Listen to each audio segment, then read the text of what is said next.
Welcome sa Cloudy Movie Recap. Ang palabas na series na ikukwento natin ngayon ay ang Wanda. Halina't simulan na natin. Nagsisimula ang palabas sa isang sanggol na inilagay sa isang uri ng ilalim lupang santuwaryo. Hindi natin alam kung bakit siya naroon, ngunit ang alam natin ay may isang robot na inatas ang alagaan siya bilang kanyang ina. Inalagaan siya ng robot, tinuruan siya ng lahat tungkol sa daigdig, at kalaunan ay binigyan siya ng pangalang Eva. Nang matutong maglakad si Eva, napansin ng robot na kailangan niya ng kalaro kaya binigyan siya ng manika na pinangalanan niyang Mo. Pagsapit ng 6 na taong gulang si Eva, nagsawa na siya sa paglalaro ng manika at gustong magkaroon ng totoong kaibigan. Ngunit sinabi ng robot na makakahanap siya ng mga kaibigan sa ibabaw ng mundo, ngunit hindi pa ngayon ang tamang panahon. Sa kanyang ika-7 kaarawan, binigyan siya ng robot ng isang OMA device na sumusunod sa bawat utos niya at kayang sumagot sa lahat ng tanong. Inutusan ni Eva ang device na buksan ang pintuan ng santuwaryo para makalabas siya at makipaglaro sa iba, ngunit sinabi ng device na makakalabas lang siya kung makapapasa siya sa kanyang huling pagsubok. Dinala siya ng robot sa isang hologram na nagpakilalang Cadmus, at ipinaliwanag nito kung bakit hindi pa siya maaaring lumabas sa mundo. Si Cadmus ang tumulong lumikha ng santuwaryong tinitirhan ni Eva. Ipinaliwanag niyang hindi naligtas ang ibabaw ng mundo, may sakit ang daigdig at kailangan nito ng panahon para gumaling nang wala ang mga tao. Maraming batang gaya ni Eva ang pinalaki sa ilalim ng lupa upang maging ligtas at handa sa hinaharap. Sinanay si Eva kung paano umakyat sa pader, magtanim, magluto, magkwenta, at marami pang iba. Ilang taon ang lumipas, at sa edad na 16, sinabi ng robot na panahon na para kuhanin niya ang pagsusulit na magpapas siya kung handa na siyang umalis sa santuwaryo. Kinakabahan si Eva ngunit may nangyaring hindi pa kailanman nangyari, may narinig siyang kakaibang tunog mula sa isang ipinagbabawal na daan. Pinilit niyang buksan ito at sa kanyang paggalugad ay nakakita siya ng sulat na nagsasabing hanapin siya. Nakakita siya ng maliit na butas patungong ibabaw ngunit hindi siya kasya. Subalit napalitan ng tuwa ang kanyang lungkot nang makakita siya ng isang nilalang. Sumigaw siya para humingi ng tulong ngunit binaril siya ng nilalang, tumakbo pabalik si Eva sa santuwaryo habang hinahabol siya ng nilalang. Nakita ito ng robot at agad na nag-activate ng security protocols, ngunit hindi tinatabla ng bala o laser ang halimaw. Wala nang ibang paraan kaya pinagbuksan ng robot ng pintuan si Eva upang makatakas, habang nanatili siyang harapin ang nilalang. Sa wakas, nakalabas na si Eva sa ibabaw ng mundo. Tumakbo siya sa kagubatan ngunit nawalan ng malay. Pagmulat niya kinabukasan, natuklasan niyang ibang-iba ang mundo sa kanyang inaasahan. Hindi ito tulad ng mga holographic simulations na kinagisnan niya. Nakakasalamuhan niya ang maraming kakaibang hayop at halaman na hindi kayang kilalanin ng kanyang OMA device.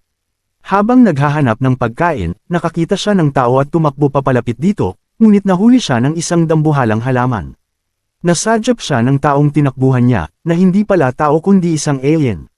Natakot siya sa una, ngunit nang alisin ng alien ang halaman sa kanyang paa at ininom ang tubig nito, napagtanto niyang wala itong masamang intensyon. Ipinakilala ang alien bilang Render.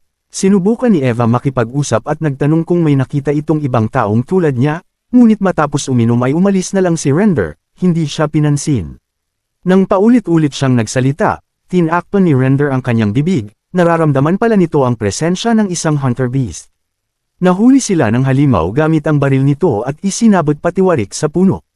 Nakaisip si Eva ng paraan para makawala at sa kanyang gulat, nakita niya ang robot na ina sa kampo ng halimaw. Naroon din ang isang malaking behemoth na ang pangalan ay Otto, hindi ito nagsasalita ngunit nakakausap si Eva sa isipan.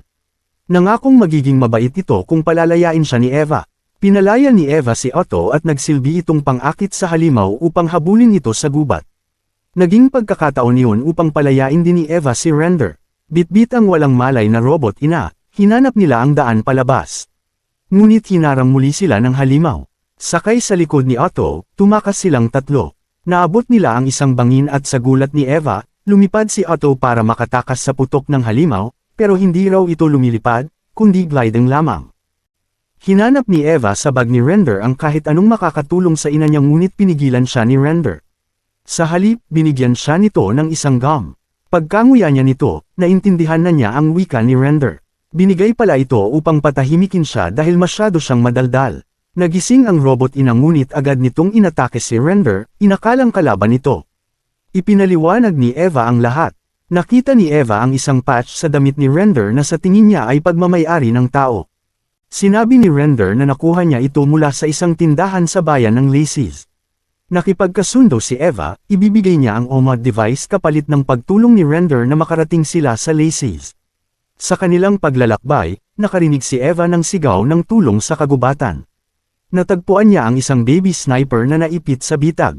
Binalaan siya ni Render na huwag itong lapitan dahil maaaring may ina ito sa paligid. Ngunit nilapitan pa rin ni Eva upang iligtas ito. Bigla na lamang dumating ang Hunter Beast kaya napilitan silang magtago. Nahuli nito ang baby sniper at lumipad palayo. Sa wakas, narating nila ang Lacey's, ang pinakamagandang lugar na nakita ni Eva sa buong planeta. Ayon kay Render, hindi sila tatanggapin dito dahil hindi sila mamamayan, ngunit may ginaganap na Spiderfish race, kaya hindi sila mapapansin. Binihisan sila ng kasuotan ng Lacey's para makihalubilo, habang si Otto ay naiwan sa labas. Natagpuan nila ang tindahan kung saan nakuha ni Render ang patch. Ang may-ari, si Coral, ay ayaw magsalita hanggat hindi siya binabayaran ng 500 shelleks. Wala silang pera kaya pinaalis sila ng tindero. Habang iniisip ni Eva kung paano makakakuha ng 500 shelleks, may isang mamamayan ng Lacey's na nagsabing pwede siyang tumaya sa Spiderfish race para kumita. Nagparehistro siya sa karera ngunit wala siyang mahalagang bagay na maipantay. Sa huli, tinaya niya ang robot ina niya. Kung matalo siya, wala na ang kanyang pera at ina. Sa kamalian, napili niya ang pinakamabagal na Spiderfish, kaya siguradong talo siya, ayon kay Render, nang magsimula ang karera. Ngunit nakahanap ng paraan si Eva para makipag-ugnayan dito gamit ang kanyang isipan upang hikayatin ito, at sa nakakagulat na pangyayari, nanalo ang kanyang Spiderfish sa karera. Ang pagkapanalo sa karera ay nangangahulugang panalo rin siya sa pastahan, kaya napanalunan ni Eva ang 500 shell at ibinalik ito sa kanya ng kanyang robot na ina. Ibinigay niya ang pera kay Rev Ender upang ingatan. Kinabukasan ng umaga, pupunta sila sa tindahan ni Kay Uncle upang bayaran siya para sa impormasyong kailangan ni Eva. Dumating ang gabi, at maaaring matagpuan sila anumang oras ng Hunter Beast. Kaya iminungkahi ng robot na humanap sila ng masisilungan. Alam ni Rev Ender ang isang lugar, dinala niya sila sa bahay ng kanyang kapatid na si Fisan, na may asawang si Hostia at 2 anak na tuwang-tuwang makita ang kanilang tiyo Rev Ender. Habang naglalaro ang mga bata, nahulog ang sombrero ni Eva, at doon napagtanto ng mga kamag-anak ni Rev Ender na siya ay isang tao.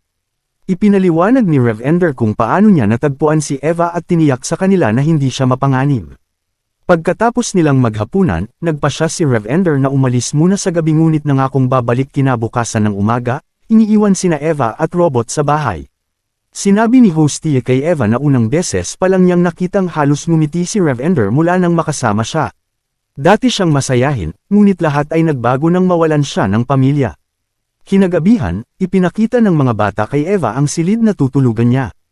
Ikinwento rin nila ang tungkol kay Darius, isang nilalang na maraming alam tungkol sa mga tao, at ipinakita kung saan ito nakatira. Hating gabi na ng palihim na lumabas si Eva at umakyat sa bahay ni Darius. Pagpasok niya, nakilala niya si Darius, isang salamangkero at tagapagturo, ngunit nagbibigay lamang siya ng mga kasagutan tungkol sa mga bagay na naganap na. Bago siya sumagot, kailangan munang magbigay ng alay. Humingi si Darius ng masasayang alaala ni Eva, na agad naman niyang ibinigay.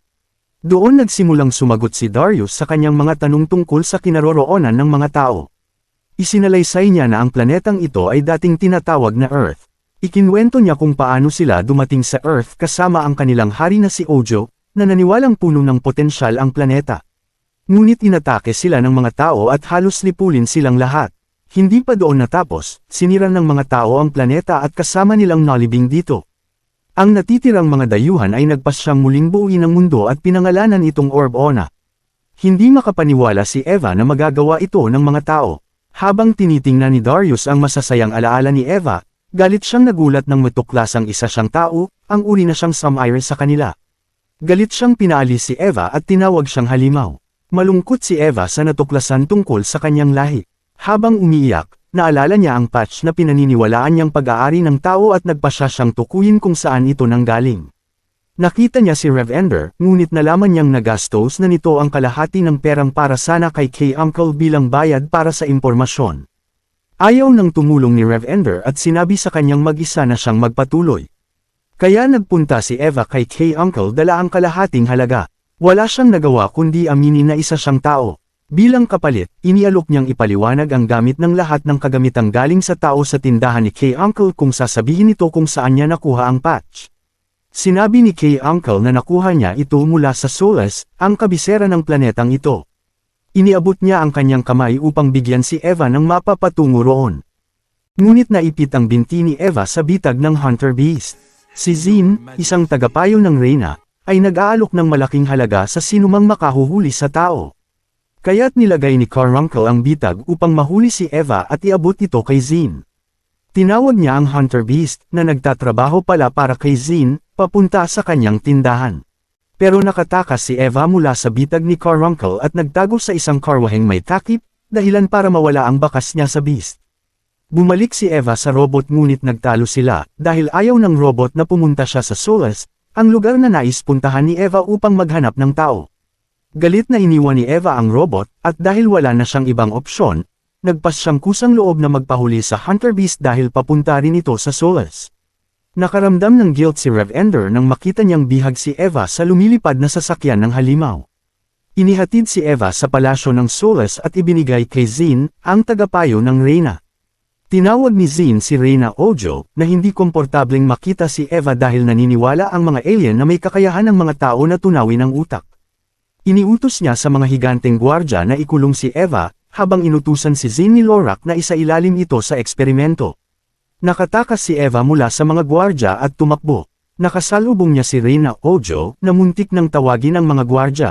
Ngunit tinakot siya ni Eva na tutunawin niya ang kanyang utak, bagamat alam niyang hindi niya ito kayang gawin. Pagkatapos ng maikling pag-uusap, napagtanto ni Queen Ojo na hindi masama si Eva gaya ng sinasabi tungkol sa mga tao, at naging magkaibigan sila. Dinala siya ng Reyna sa isang lihim na silid ng palasyo kung saan iniimbak ng kanyang yumaong ama, ang dating hari, ang mga sinaunang gamit ng tao. Mahal ng hari ang lahat ng bagay na gawa ng tao kaya't inipon niya ito. Ipinaliwanag ng Reyna na wala siyang kapangyarihan sa palasyo mula nang mamatay ang hari, napunta ang kapangyarihan kay Lorak hanggang siya'y makatapos sa kanyang pag-aaral. Bilang pagpapakita ng tiwala, dinala ni Queen Ojo si Eva sa isang silid kung saan itinatago ang isang sasakyang tinatawag niyang goldfish. Ipinagkaloob niya ito kay Eva upang gamitin sa paghahanap ng ibang tao. Ngunit biglang dumating sina Zin at Lorak. Iniutos ni Lorak na hulihin si Eva kahit nakiusap ang Reyna. Bilang isang siyentipiko, inutusan ni Lorak si Zin na pag-eksperimentuhan si Eva upang malaman kung paanong ang isang marupok na nilalang gaya ng tao ay nagawang duminahin ang Earth. Nakapagtago si Eva at nakatakas mula sa laboratorio ni Zin. Hinabol siya ng mga gwardya, ngunit dumating si Queen Ojo sakay ng goldfish upang iligtas siya. Sa tulong ni Eva, napagtanto ng Reyna na kailangan niyang harapin ang kanyang mga takot. Hinarap niya si Lorak at sinabing ibalik ang kanyang scepter, ang simbolo ng kapangyarihan, at bumaba sa trono. Nakita ng mga gwardya ang tapang ng batang Reyna at sinuportahan siya. Walang nagawa si Lorak kundi ibigay ang scepter. Ibinigay ng Reyna kay Eva ang lokasyon ng nasirang sibilisasyong tao sa kabila ng isang mapanganib na disyerto. Nagpaalam si Eva kay Queen Ojo at sinimulan ang kanyang paglalakbay. Sa daan, muling nagtagpo sina Eva, Robot, at Otto, na hindi siya matitiis. Nagpasya silang samahan siya. Sa daan ay nakita rin nila si Rev Ender, na nagpasya ring sumama.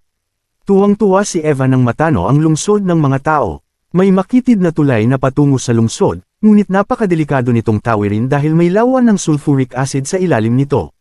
Ang alternatibong daan ay aabutin ng 5 araw, kaya't pinili nilang suungin ang tulay.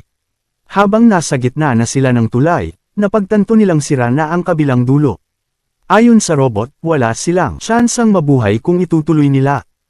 Ngunit habang halos nakakatawid na, tumigil ang makina at nahulog ang sasakyan sa sulfuric acid. Naipit ang grupo, walang daan pa sulong o paatros. Umiyak si Eva dahil kasalanan niya ito, ngunit sinabi ni Rev Ender na binago siya ni Eva. Dati siyang wasak matapos mawala ang kanyang pamilya, ngunit nagbago ang lahat mula nang makilala niya ito. Naalala nila na kayang mag-glide ni Otto. Naisip nilang gamitin siya upang makarating sa lungsod. Pero kailangan muna nilang umakyat sa mataas na bahagi ng tulay. Sa kabila ng panganib, alam nilang ang mga dakilang bagay ay may kaakibat na panganib. Sa hirap at ginhawa, nagtagumpay silang umakyat. Pagkatapos, sumakay silang lahat sa likod ni Otto at ginlide sila papasok sa lungsod. Tuwang-tuwa si Eva habang tumatakbo, hinahanap ang iba pang tao. Ngunit ang tumambad sa kanya ay puro libingan at mga patay na katawan. Umiyak siya nang marealize niyang siya na lang ang natitirang tao sa mundo. Biglang dumating ang Hunter Beast at inatake si Eva.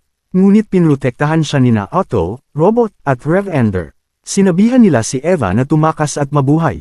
Natalo at natrap ng halimaw ang kanyang mga kasama, at muling tinugi si Eva. Lumabas na si Lorak pala ang nagpadala ng halimaw upang patayin siya. Nahuli si Eva, ngunit nasaksak niya ang halimaw sa braso at nakuha ang armas nito. Ginamit niya ito upang itaboy ang halimaw. Ngunit hindi ito namatay. Tinangkang barilin si Eva, ngunit dumating si Robot at ginamit ang katawan niya upang salagin ang bala. Biglang dumating ang Sun Sniper Baby na tinulungan ni Eva sa kagubatan, at hindi ito nag-iisa. Kasama nito ang buong pamilya, pati ang ina, na siyang tumapos sa halimaw sa ilang segundo. Umiyak si Eva habang namamaalam si Robot. Pagkatapos, lumapag ang isang airship at lumabas ang isang tao, si Cadmus, na nagsabing narito siya upang dalhin si Eva sa kanyang tunay na tahanan. At doon nagtapos ang palabas.